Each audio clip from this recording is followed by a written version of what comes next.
Hello and welcome to the Total Soccer Show. I am Taylor Rockwell, filling in as host for Daryl Grove, doing my best not having the English accent, but we're going to make up for that by having another English accent on the program today. From London, it's Carl Anka. He is here to discuss Manchester United with me, a Manchester United fan, as I say right up front in the interview and several more times throughout.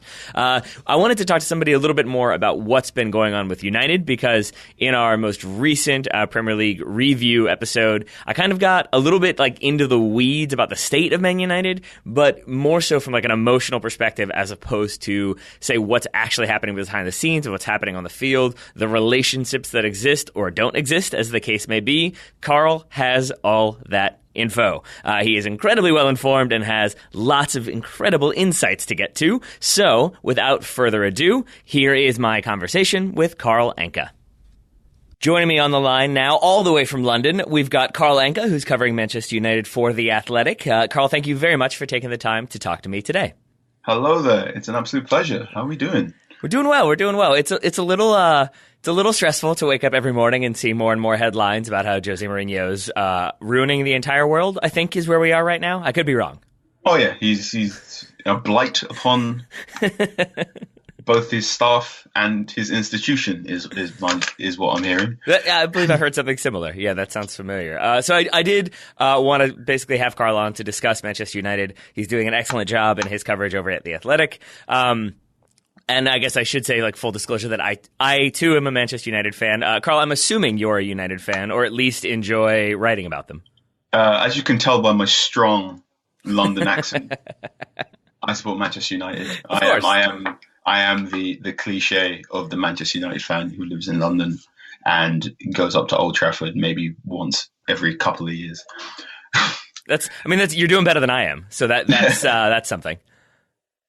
Yeah, it's a global game is my response now. It's a global game. So being from London, how did you first decide or find yourself rooting for Man United? So it came about through process of elimination. So my dad was a Spurs fan, came to England in the 80s, big Spurs fan, loved Glenn Hoddle. But obviously English football in the 80s, criminal elements, hooligan stuff. He had quite a few run-ins with headhunters and whatnot. Aye. So my mum basically went, I'm not having my firstborn son go to football games, Spurs football games, and be around all that. My dad was very much, all right, he can't support Spurs, but that means, which is fine, but also he shouldn't support Arsenal, rivals, shouldn't support Chelsea, rivals, shouldn't support West Ham, rivals, Palace and whatnot were also kind of rivals. And then I watched the Eric Cantona FA Cup final against Liverpool, where Cantona scores the one goal, and I basically turned around to my dad and went, Manchester United for a black football player. I support Manchester United now. And my dad went, yeah, fine. Good for me. That worked. I really enjoy two things about that. One I find really interesting. The thing I enjoy is Palace and whatnot is a good way to describe Crystal Palace and and the rest. The other thing I wanted to ask about, do you have memories of the atmosphere? I know you said you weren't necessarily allowed to go to Spurs games, but at that time, I can't imagine the looming kind of terror of running into the headhunters. Has your dad talked about that, or did you ever experience that? How oppressive was that atmosphere? My dad never talked about it, but my uncle, who also supports Spurs and also had run-ins, now we're getting all a bit older and they're all opening up more about their feelings. He told me a story about how my dad, more or less, in a particular run-in, saw a guy on a particular motorcycle that he recognized from so he was near Stamford Bridge at the time. So this guy is about to stop on his motorcycle to begin his order in the fight. My dad recognized him from the previous game at White Hart Lane, and my dad just basically sprinted towards this guy and just launched in the air to try and get him because he recognized him from before. And this guy's a problem. I've got to take him out first. Oh wow! All right. So your dad was good to go when the situation required. Or is this your uncle? So. Okay, cool. I got you. Apparently so. He when I asked him about this, he just smiled and walked off.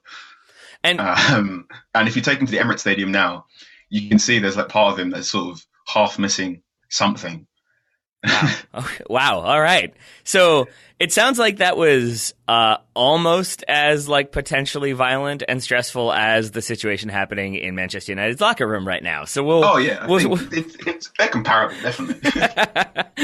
Yeah, but that might have been a forced comparison. I'm not admitting one thing or the other. But I did want to ask you. So you wrote a piece for The Athletic yesterday, focusing on the situation with Mino Raiola, Paul Pogba's agent, and Manchester United. So for those who aren't aware, can you kind of let us know what's going on with Pogba's agent and why his Twitter account is suddenly getting lots of activity? It was around about 8 o'clock GMT, so UK time, yesterday, and Raiola tweeted words to the effect of, Paul Scholes couldn't recognise a good leader if Sir Winston Churchill stood in front of him. Yikes. Which was a response to media criticism and criticism from certain old boys, alumni of Manchester United, who believe Paul Pogba isn't sufficiently pulling his weight or putting in enough consistent performances to justify the hype for Manchester United. And then Raiola followed up with maybe Paul Scholes can become technical director or director of football of Manchester United, and then Paul Pogba can find himself another club, because that's that. Very, very pointed comments. First leapt upon by Gary Neville. So Gary Neville said, I hope Paul Pogba takes the leave, sick, so typo, and sacks his agent. And then Mike Phelan, who is notable because he was Alex Ferguson's last assistant manager, if memory serves. One of the last, so like one of his most trusted lieutenants, said words to the effect of, I remember back in the day when a player had to put in good performances to earn their transfer fee, which was a very pointed, Raiola's client isn't as good as he thinks he is, so maybe he should pipe down.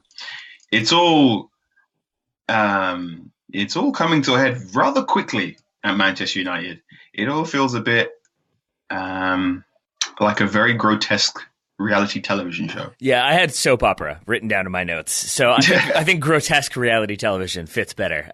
First off, then, like I find that kind of shocking, because I understand that there's been a lot of frustration with Pogba amongst certain pundits and commentators and former players, but it seems like a strange approach from players like Gary Neville and former United coaches like Mike Phelan to kind of go after a current United player, one who I would say is arguably their most important player. So why do you think that they really are like that frustrated with his performance? Do you think they're frustrated with Raiola, or do you think it's something else entirely?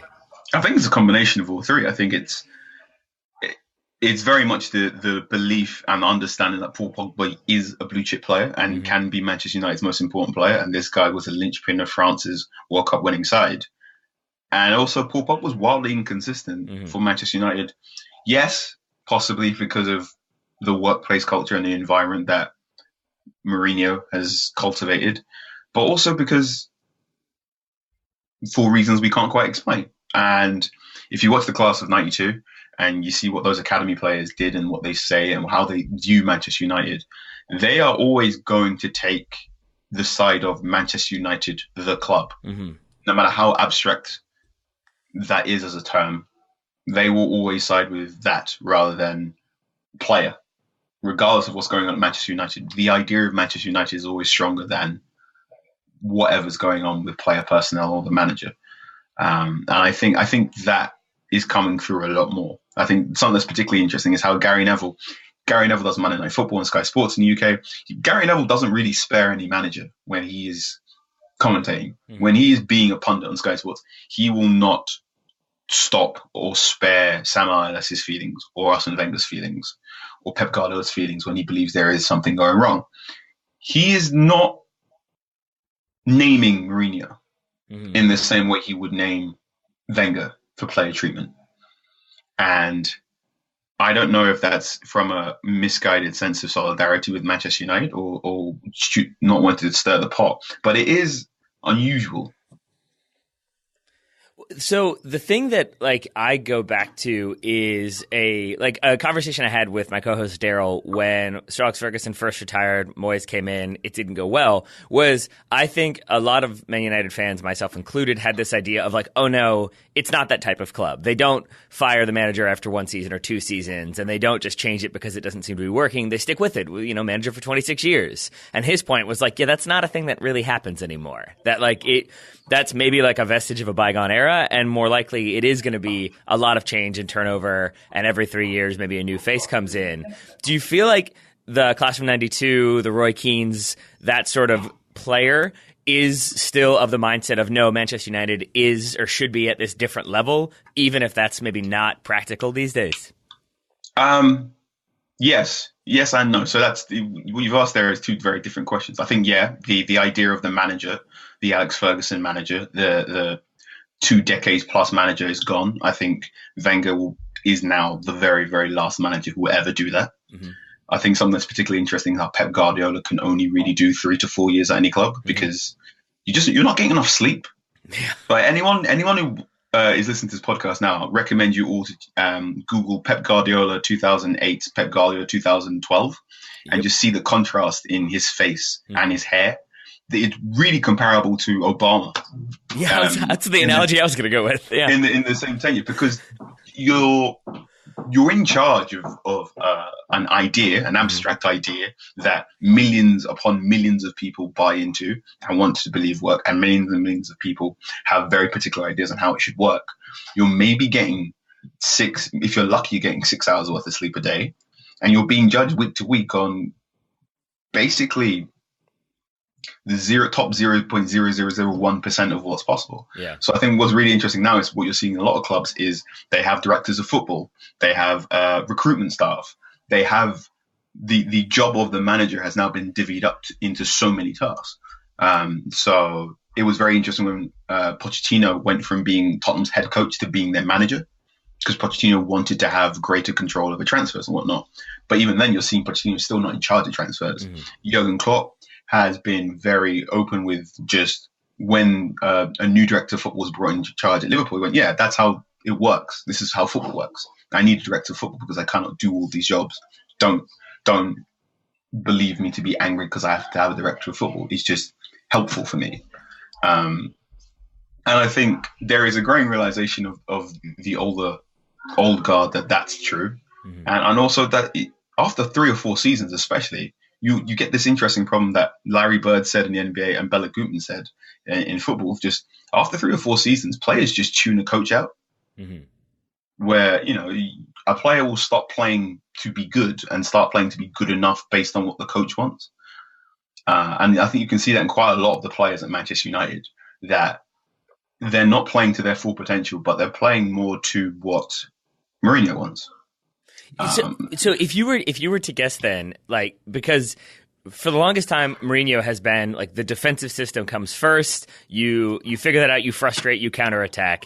What do you think is like the system that he's trying to implement now? Do you think it is the same old Mourinho, or like, I guess I ask because I agree with you that it seems like the players have sort of figured out the level that they need to meet to basically not get yelled at publicly, but not do much more past that. I think Mourinho as a top 0.01% manager is done. From what we understand is, from my understanding and the understanding of many people in and around Mourinho, is that he doesn't particularly coach the final third in the same way that you see a lot of other top managers coach it. So he's of the, I will buy a very, very talented number 8 and a very, very talented number 10 and a sledgehammer number 9 and let them figure it out by themselves because they're really, really smart and talented. So I'll make the defensive side really hard to beat because I know how to coach that, and I'll buy in some very, very expensive people and figure that out, which is not how Pep Guardiola does it. So we know Pep Guardiola yells at Raheem Sterling and teaches Raheem Sterling how to receive the ball frontward on and then turn and then shoot. We know that when Raheem Sterling was drifting inside, very often Pep Guardiola got very, very angry, painted a white dot on the training pitch and told Sterling, when you feel the need, well, you don't know where to stand on the white dot. Like it's very hard to describe Mourinho without describing Pep because of how they're how Mourinho has seemingly put himself to be diametrically opposed to everything Pep Guardiola does. Mm-hmm. But there's the contrast. And I think what Mourinho does and what Mourinho expects from football and his footballers doesn't work over a league format anymore. I think he can still be competent in a Champions League. I think in a knockout competition where the margin for error is much smaller, I think he can get a good team to a quarterfinal or a semi-final, perhaps a final. But if you look at his record if you look at Mourinho's record this decade, so from 2010 onwards, he's won the league twice. Mm-hmm. One with Real Madrid, one with Inter Milan. The Real Madrid one, very, very impressive. And then the season after, it implodes because he tries to out-politic everyone at Real Madrid and gets done. Yep. Since Inter Milan, he's won one with Real Madrid and he's won one with Chelsea. And the Chelsea victory, that was from Cesc Fabregas playing out of his skin for the first half of the season, and then them just resorting to very stodgy 1-0 victories afterwards. And then the season after that, it doesn't work anymore. I think Mourinho, to use a boxing analogy, Mourinho once got a very, very good knockout victory over a fighter and then keeps repeating that format, not realizing that's not the best way for him to fight. So that's interesting, because I was going to ask you, like, obviously that wasn't the case when he was first breaking through, when he was with Porto, then he was with Chelsea in his first stint. It seemed like he was a bit more up for it, a bit more, like, lively. Do you think, like, is there almost an argument to be made, maybe this is, like, too goofy, I don't know, but, like, is there an argument to be made that almost, like, defeating Barcelona with that Inter team was, like, not the greatest thing for him, because it sort of taught him, I can just do this, and then we'll succeed forever? Absolutely. The very first piece for the Athletic was that game ruined him. It was basically that's right. So something that I think is largely overlooked about that game was that it's the volcano. Yeah. So that year, a volcano erupted in Iceland and completely disrupted all air travel. So Barcelona had to travel to the San Siro by coach rather than via plane. So Pep Guardiola's window for training went from a large window to a very, very tiny one. They travel by coach. They train like rubbish. They're knackered. They get smacked 3-1, and then he plays a low block and gets them done at Barcelona in the new camp. Like, ever since then, that has become Mourinho's template for defeating a team he believes is better than him. Right. So if you read Sid Lowe's book about, I think it's called Fear and Loathing in La Liga, and other books about Mourinho's spell at Real Madrid, I think there are 7 principles of Mourinho's coaching, and one of the most notable ones is in a game between two top sides, the team that makes the fewest amount of mistakes will win, and you make fewer mistakes when you don't have the ball. Right. And that's his philosophy. That's his now calcified tactical outlook, and you can see it in so many big games he has now. Where this is one of my complaints as a Manchester United fan watching Mourinho is he ruins all the big games I look forward to watching in a season because I know he's going to operate that low block.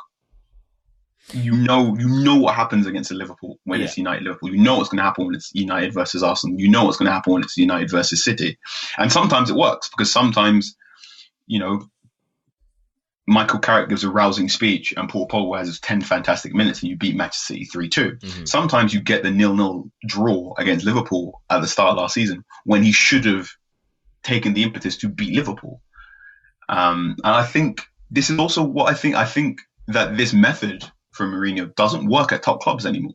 I think Mourinho is far better suited to sleeping giants than he is to the top 20 clubs in Europe. Yeah. Mourinho, when this eventually dissolves and Mourinho is called up by Mendes to take over at Wolverhampton Wanderers, that will be good because he can take Wolverhampton Wanderers to the Europa League spots and then win the Europa League with them, and then he'll be there. He'll be Wolves' greatest manager of all time.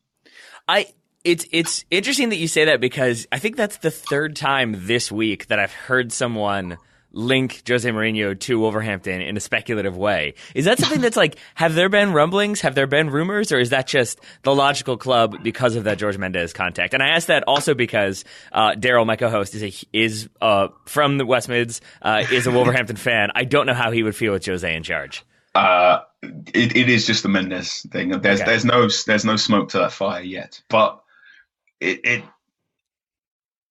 Occam's razor. It seems inevitable that Mourinho will be leaving Manchester United soon. And if Mourinho does choose to stay in England, his choices are Wolves, basically. Yeah.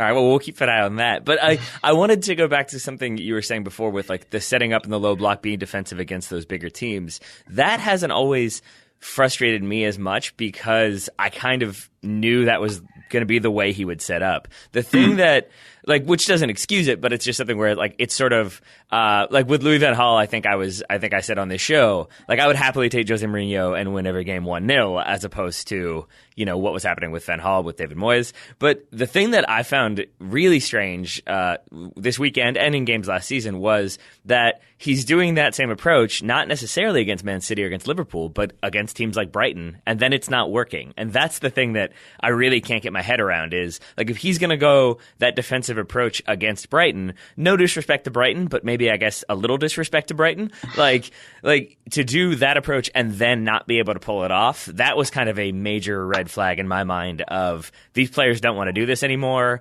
or maybe he just kind of isn't able to communicate what he wants anymore. But it was a very strange moment for me, and I hadn't been like, oh, Mourinho's not going to work, he's going to figure it out, it's going to be fine. That had kind of been my thought right up until the end of that game. And it was the first time that I was like, oh, this is bad. This is not going to work. Oh, yeah, it was bad. I also think because Mourinho's time has passed, because he could win a league using that low block tactic back when there was only a top four. Yeah. Right? But there is now a top six. So instead of having I completely forgot my mental mass now. So before there was a top four, so there were 3 opponents in your league you had to defeat home and away. Yep. So that's 6 games where you could conceivably just draw them and then you still win a league providing you beat everyone else. But now that's become a top 6. So that's 10 games that Mourinho is pretty much trying to not lose and then hoping to beat everyone else. And then you factor in the fact that the general quality of everyone in the league has improved a little bit because everyone's got an extra 40 million in their back pocket to buy a great player. One of the things about the Premier League now is just by being in the Premier League, you're one of the richest clubs in Europe. If West Ham can buy one of Lazio's best midfielders, then beating West Ham should in theory be harder. I say in theory because West Ham are the quantity known only onto themselves. And even then, maybe not known so much. Yeah. So to go back to your point, he's maybe trying the low block more because 1, that's what he knows and knows best, and 2, because he's maybe he's unaware or is aware of the fact that the general quality of teams is getting better. Brighton counter-pressed. Yeah. Brighton's plan was to press. You could see after the very first goal. I mean, the first goal was just terrible to concede. Yep. I don't. Playing Juan Mata and Ashley Young on your right flank. Fearsome right side right there. Yeah, a centre midfielder playing wide right and a former right winger playing right back. Yeah, it's not. That was never going to work. So Brighton pressed, dragged Eric Bailly out of position. Eric Bailly was all over the shop. Eric Bailly gets dragged out of position and you get done on the front post by a 34-year-old Glenn Murray. That's very much not a goal Mourinho's side should be conceding. But what was very interesting about it was the moment Brighton scored, you could see Chris Houghton on the sideline going, again, like keep the pressure on, press, because he smelt blood in the water, which is not something you would see in a Premier League side 15 years ago. The tactical acumen of everyone in the Premier League has increased, whereas Mourinho has stayed the same. And he's lost his edge in the same way that Arsene Wenger lost his edge once everyone discovered pasta and vegetables and player nutrition. Mourinho's lost his edge once everyone's discovered pressing and how to get past how to break a low block.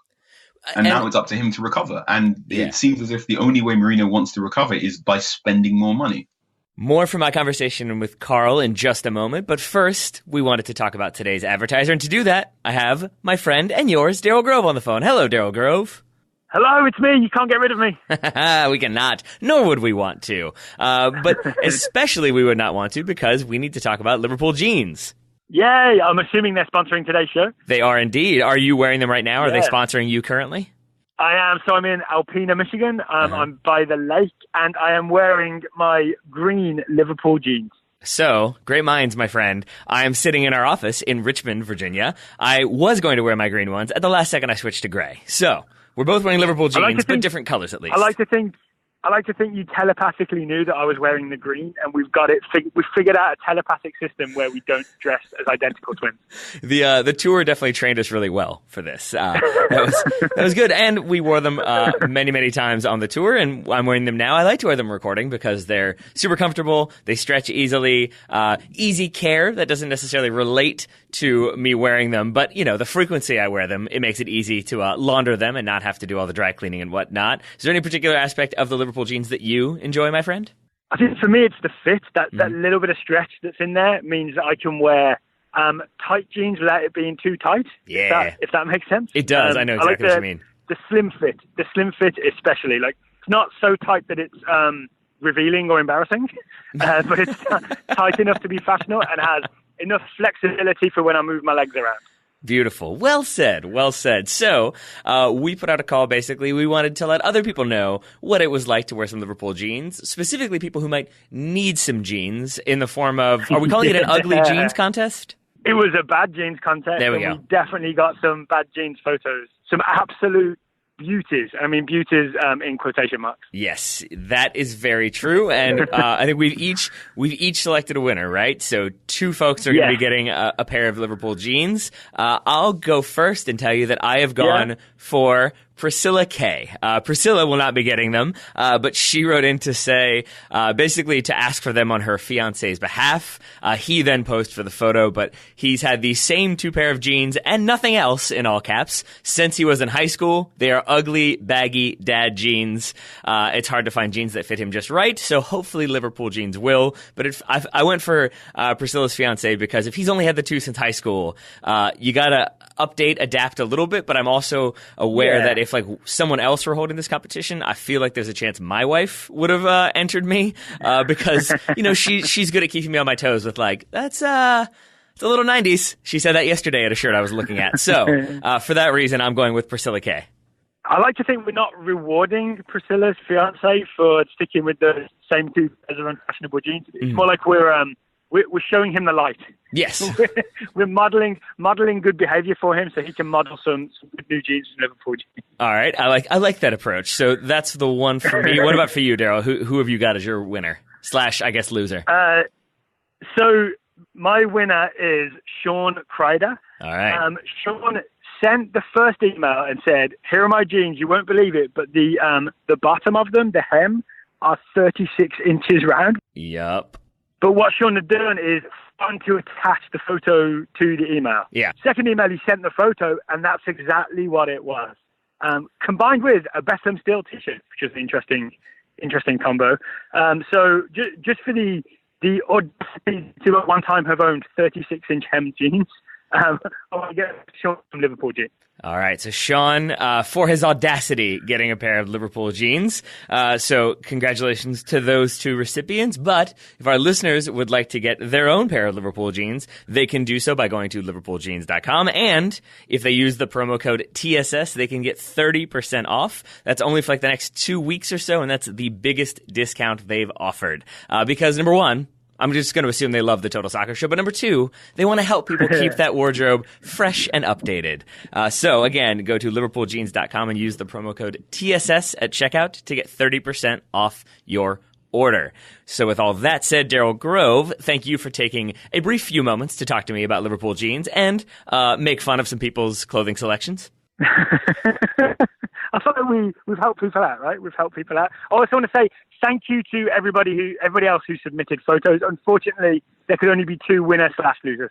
Yes. I do feel bad for everybody else. They'll just have to stick with what they have. But maybe we'll run another contest. Maybe things will change. But until then, Daryl Grove, thank you again. Enjoy your trip back to Virginia. Safe travels, I hope. Yeah, I'll see you this weekend.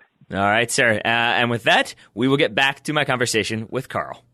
That's really interesting. I wanted to get to that then. Is like the thing that I still have trouble with is maybe just because like Mourinho was such a major presence through like as I was like not necessarily like first getting into soccer, but when it was getting much more like coverage here in the States. Like basically when I went to college in 2003 is when you first started getting like a lot of streaming options and cable options so you could watch more games on the regular. And I just remember him looming so large as this like figure. I remember when he left Chelsea the first time, and there's just every vacancy was, oh, is he going to take that one? Is he going to take this one? And so it kind of blows my mind then for it to be in this situation where it just feels like he can't adapt and he can't evolve or won't adapt and evolve. And I did have this idea after the season that maybe Rui Faria, his longtime assistant, leaving, I'm sure I've butchered his pronunciation, but I don't speak Portuguese.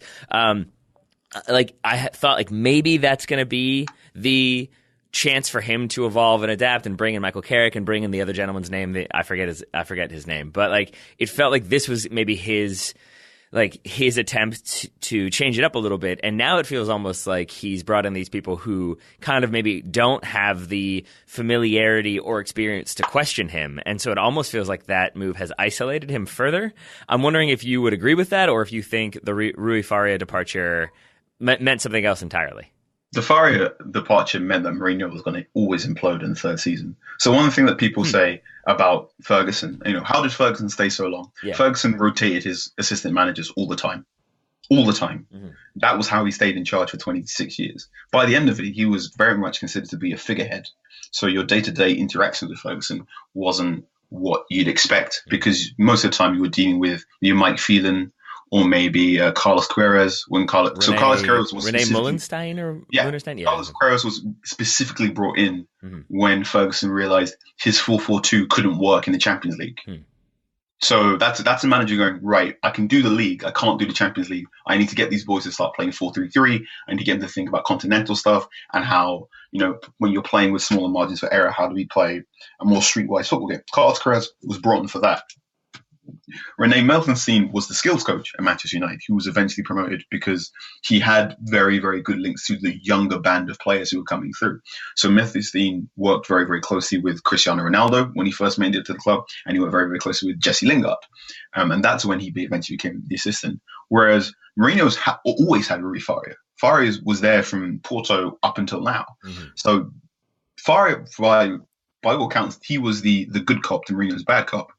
And once you remove that element, it was always going to be, oh God, this is fully unrestrained Mourinho, fully unrestrained, shouting and screaming and calling people apparently there's a story after a Chelsea defeat where Mourinho just shouted in the dressing room, you've killed me, I cannot believe you've killed me. And it eventually took Rui to get some of the Chelsea personnel to calm down and go, he's only being semi-serious, when I think Mourinho is being entirely serious. Mourinho seems to be a man who refuses to learn, and that is deeply concerning for those at Manchester United. So then, why do you think Faria left? I think it was his time. I think he followed Mourinho around for 10, 15 years and just went, I think I've learned enough and I'm going to go off and do my own thing. If you look at something I find particularly interesting is how many of these, when you have a manager who's loomed large over a league for a while, they tend to have many assistant managers and they tend to go forth and spread their wings and do whatever. What's particularly interesting is many of the managers that came up under Alex Ferguson haven't really done particularly well. I think maybe the most successful one is Steve McLaren, which says a lot. Yep. Considering what he's doing at QPR right now. And it's very interesting about how a lot of the assistant managers under Mourinho have done very little. I think the most successful one there is, it's either Brendan Rodgers or Carl Anka. There seems to be very little give and take for Mourinho in terms of knowledge and expertise, and very much these guys were there at the club to make sure Mourinho didn't have a fist fight with a young centre midfielder because they lost the ball too many times. I mean, that's one way to motivate, I suppose. I also don't think a fist fight between Mourinho and Pogba goes the way Mourinho thinks it might. I wanted to ask, so then did you have these concerns when Mourinho was first appointed? Was there somebody else who you think at the time would have been better, or is there somebody now who you would prefer to see? Basically, I'm asking, can you give United fans, a little bit of hope, maybe that if Mourinho doesn't pull this off, that maybe there is another name out there who could have an influence? It sounds odd, but I think Antonio Conte would be the man to replace him. Really? I think in terms of managers who are currently available, and so what you want is a manager who is presently available, so can come in at any point in time, has knowledge of the Premier League, doesn't mind not being in total control of transfers, has experience of Paul Pogba, knows how to organise the defence. I didn't think about that. And can play relatively direct football because his centre midfield isn't great. All signs point to Antonio Conte, don't they? You kind of talked me into this one here. I didn't see that coming. But sorry, I think I set you up by asking you two very different questions once again. I wanted to go back. So did you have these concerns about Mourinho when he was first appointed? Oh yeah, you knew it was coming. Okay. Third season, the third season Mourinho thing has happened too often now. Uh-huh. So we had the implosion at Real Madrid, we had the implosion at Chelsea. On the second return, any club he's going to is going to have the third season implosion because of the very specific way Mourinho looks to motivate players and causes problems in the environment. It was noted so early on in his managerial career. So when he went for that interview for Barcelona, that was eventually given to Pep Guardiola. Mm-hmm. The then CEO basically went, yeah, Mourinho's a winner, but he also brings with him a level of difficulty that I think would make him untenable in a position. And I think that will always be with him until Mourinho learns to be nice. So do you think the contract extension last season was like an attempt to sort of say, oh no, he's doing great, everything's wonderful here? Like, why would you offer that extension if it seemed like things weren't improving? I feel like I've just made you growl. Is that what just happened? That's me just puffing my cheeks going. I think gotcha. the contract extension was basically a masterclass in what a good football agent can do for you. I see. So what if you're out at the time, Mourinho was being linked to Paris Saint-Germain. Uh-huh. So Emery was leaving. Mourinho was being linked to Paris Saint-Germain. Mourinho was giving comments to the extent of, maybe I should go to a club that will properly embrace me and truly love me. And then before you knew, Ed Woodward was hastily writing up a document and gave it to Mourinho and signed him a contract extension. Mourinho, I don't want to say held Manchester United's head over a barrel, but expertly exploited some fears at United that there would be some uncertainty going into the World Cup. So that's interesting then with Ed Woodward, because there were. Sorry, before I move on, I did want to cut you off. No, it's just the contract extension was signed not because Manchester United were happy with his performance, more because they panicked and they thought PSG were going to nick him. So that's George Mendes doing smart things then. Is George Mendes still his agent, or does he have somebody else now? It's Mendes, okay. Just about. Okay, all right, there we are. But so Ed Woodward then, that's interesting that you mentioned that maybe he panicked a little bit, because there were reports today that there was a boardroom meeting, the board met, and it sounded like gave the vote of confidence to Mourinho, recognized there were problems, but also felt that Ed Woodward had the ability to solve those problems and figure out a solution. Is that a fair summary of those reports? And do you think that that's a fair way for United to approach this? Because it seems like maybe things are beyond repair at this point. It's a very interesting war of words and non-words. So the transfer window closed, and then there was that stunning report in The Guardian, which it seems as if it had just been written by Ed Woodward, who basically made thoughts, it basically said, the comments were made to paraphrasing badly was, I met Mourinho every single week, and Mourinho said he wanted this, he wanted this, he wanted this, and I told him, how about you improve some of the players you want before? The only players I could help buy for you that could improve your defense would be Varane. So work with what you've got. And Mourinho was going, absolutely not. There are plenty of players you could buy to improve our defense. Which the very annoying thing is, Mourinho is right and he's also wrong. All right. In that there are players in European football that Mourinho could go out and buy that would improve his defense. However, he's also wrong in assuming that he needs to buy another one rather than work with the team he's got. And I think Manchester United and the people at Manchester United have a very valid point to go, no, we spent 30 million on Eric Bailly, we spent another 30 million on Victor Lindelof. These are two centre-backs you want. You're known for developing centre-backs. Develop them. And I think it was also particularly interesting afterwards how after the Leicester game, Manchester United basically said we're looking for a director of football, which indicates to me the Woodward-Mourinho relationship has got to a point where they realise they don't want to talk to each other every single day. Yeah, I was going to ask about that because that was another one that came out in that report yesterday, was that they've acknowledged the need for a director of football. You mentioned that previously about how teams are going that route, it seems. That does feel like it is sort of, adding another level between the communication, but also maybe setting it up for a system, I think, we're connecting all the dots here, a system in which a manager comes in who maybe doesn't want complete control of the transfers, and it becomes more of a regimented system as opposed to one person controlling everything or demanding everything, as the situation may be. Yeah, so it's good. It's good. And a director of football is very much needed because a club of Manchester United size cannot be run by one man doing everything in the manager job. You have to divvy it up. Ed Woodward is not a football man. And, he has had a number of blunders in the footballing sense. He's a very good businessman. He's helped Manchester United get noodle partners and mattress partners. And, I feel like you meant that seriously, but it still came off.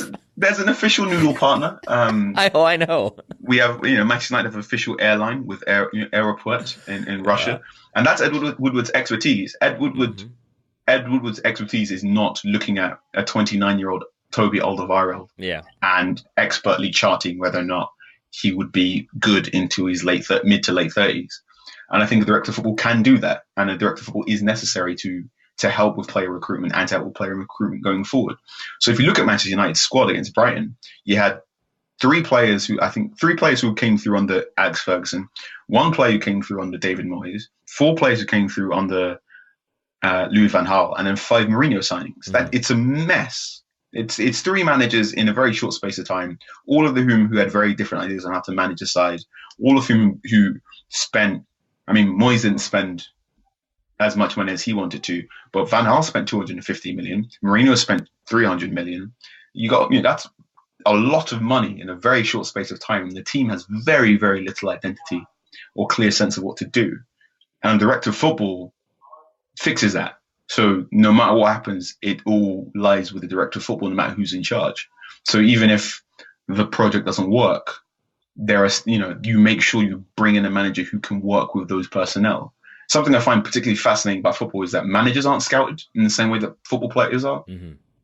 And it's only very recently with Watford and Everton that you're seeing, not Everton, basically Watford were one of the very first clubs to start scouting their managers and go, who is the correct guy to bring in when we have a team full of players like this, which is fascinating when you consider that football clubs are multi-million-pound, billion-pound corporations, and they're hiring bosses who just a punt in the dark. I didn't know that about Watford. So is it basically is that one of the primary responsibilities of their director of football, is to go out and sort of evaluate potential managers? Yeah, I believe so, because Watford go through them quite often, don't they? They do. All right. So then do you think, like director of football, that's one step in maybe figuring out the player acquisition side of it. But in terms of Ed Woodward repairing things and getting the team back on track and making everybody happy with Jose Mourinho, that feels a little bit like a fool's errand. It feels like a thing that maybe can't happen at this point. And I guess with that in mind, if people are still on the Mourinho needs to stay, you don't want to sack too early, you don't want to be that type of club, is there an argument there that, will you stick with him for at least this season because they've spent so much money to see if there's any cohesion? Or do you think this is a situation in which he's not going to adapt, he's not going to evolve, things are going to get worse, it makes more sense to act sooner rather than later? I think, well, first of all, let's get the European transfer window closed. Mm-hmm. So that's August 31st. Yep. When that's closed and Paul Pogba is in whatever team, so be it Manchester United or Barcelona, then we can look at what's going on. I think Mourinho, unless the implosion is second spell at Chelsea bad, where Manchester United are in 16th position in December, I think Mourinho will probably last the season. Mm-hmm. Something I think I've warned people is that Mourinho cuts his own hair. That's when you need to be worried. Oh boy! So he did it at Real Madrid and he did it at Chelsea. He cuts his own hair and he has this weird buzz cut. When that happens, that's when that's like the it's like it's incoming. Okay. But until then, it looks like I think he'll last this season. I think he'll last the season. He'll probably get one shiny toy in January, and then at the end of the season, when Manchester United finish either fourth or fifth, he'll be told, "Thank you very much, goodbye." Wow. All right. So we're going to have a shaved head watch. I look forward to that. I count on you to report that. Final era or round of questions, I guess, for me. They relate to Paul Pogba. And I think I'm going to ask you because you seem like more of a pragmatist than I. I think I had this idea of Pogba left, but maybe didn't really want to leave the first time, but didn't think he was going to get playing time, didn't think he was going to get opportunities under Ferguson. But then when he came back, I think I genuinely bought into this idea that, okay, he wants to be at United forever. He wants to retire wearing red. He never wants to leave.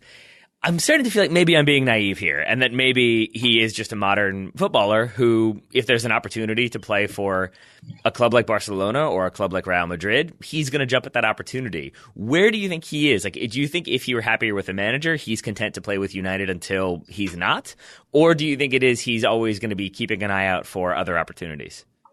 I think it's more the first. I think if he's happy with the manager, he's more than happy to play at a football club.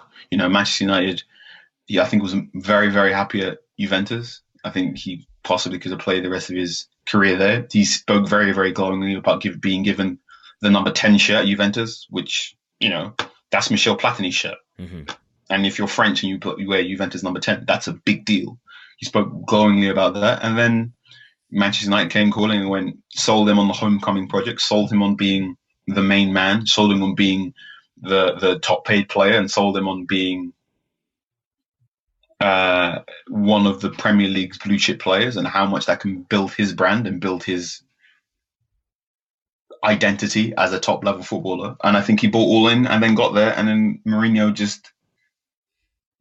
things. So the very interesting about Mourinho is that you'll be very surprised about what players love Mourinho and what players don't like him. Mm-hmm. So you look at Mourinho and you expect someone like Arjen Robben to absolutely dislike this man. Mm-hmm. Robben loves him, absolutely adores him. Says he, saved his career, showed him so much about football, showed him so much about life. And I think that's the thing about a lot of these football players and a lot of these managers is you don't know if this guy is going to be your guy until you've been there for 2 or 3 weeks.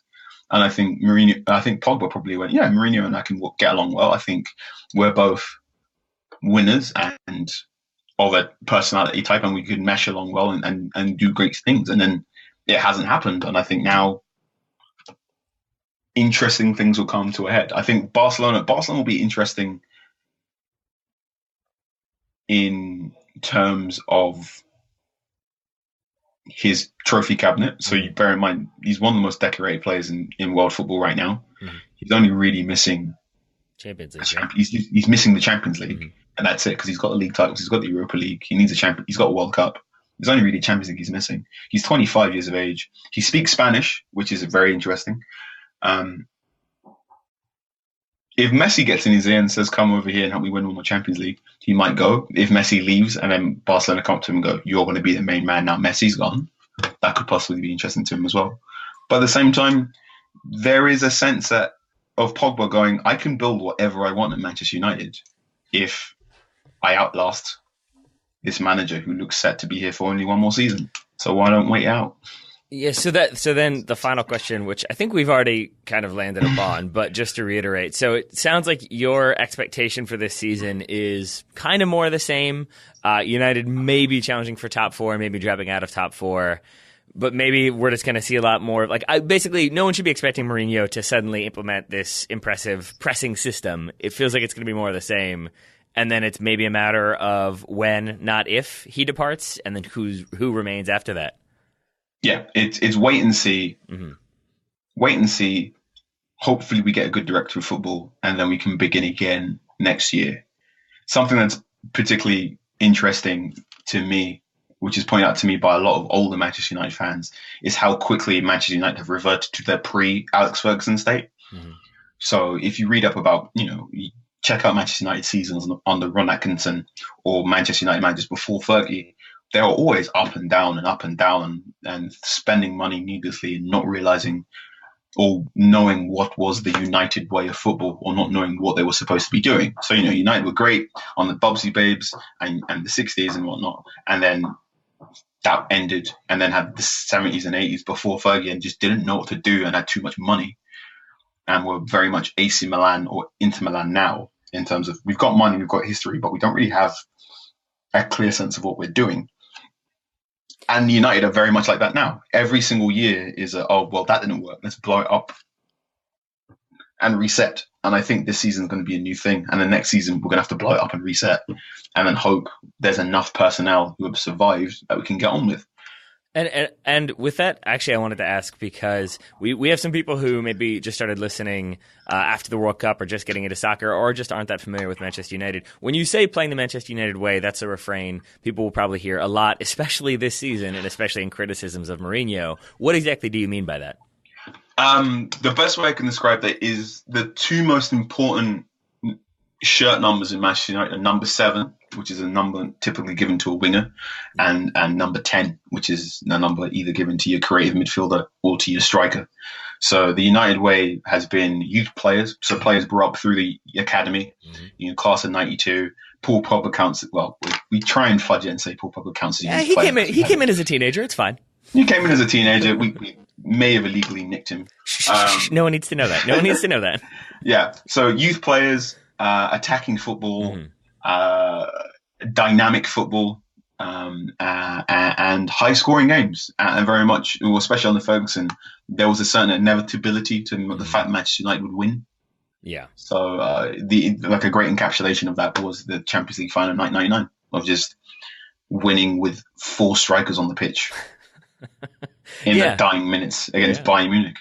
Yeah, and I mean, and that's it right there. Yeah, so to bring it all the way home, it is that, I think against Brighton, it felt like, ooh, they might get one more, and I guess United ended up getting the consolation penalty. But it was still you flip that around from the Ferguson era, and it was definitely it's 80th minute, they're chasing a goal, they're probably going to get that goal. It's that confidence and belief in the just relentless attack, the attack, that seems to have dissipated quite a little bit in more recent times. Absolutely. All right. So I think for United fans, maybe not the most uplifting of podcasts, but lots of amazing facts, lots of great information. Carl, thank you so much for your time. If people want to hear more from you or read more from you, where can they find you? You can find me on The Athletic, and you can follow me on Twitter at Anchorman616. And they can also hear you discuss wrestling? Is that what I saw today on your Twitter? Yes, you can also hear me discuss wrestling. I'm a big WWE fan, so I have a podcast called the Parts Unknown podcast, the PU podcast, where we watch WrestleManias in reverse chronological order, so you don't have to watch the current product. All right, okay. So I started off with WrestleMania 35, which was this year's one, and we've just hit the year 2004, I believe, so it's WrestleMania 20. So if you remember Eddie Guerrero... Oh, yeah. And Triple H against Shawn Michaels in the triple threat match. That's the one I've just finished reviewing, so check that out as well. Was there Sweet Chin music in that one? Oh, there were many. Actually, I keep saying it's the final thing. Can you explain to me, since you have the wrestling knowledge, why did my Twitter timeline blow up with everybody getting excited about a thing called The Shield? Oh, man. That's... The Shield are a stable of 3 amazing wrestlers who put people through tables, but they're 3 wrestlers who don't really work independent of each other. But when they're together, it's really, really good. So remember when Chelsea had that really, really interesting Cerberus middle 3 of Juan, Mata, Oscar, and Willian? Yes. Imagine that in wrestling. That's a Shield. But is it akin to? They're really cool. That's what I was going to ask. Is it akin to DX of generations past? Yes. Okay. Yes. In terms of 3 top main eventers who just run roughshod. Okay. Now I'm with you. All right. I'm back in. Thank you for that. So yes, Carl Anka at The Athletic. Follow him on Twitter. Carl, thank you so much for all your time today. It's a pleasure. Everyone take care.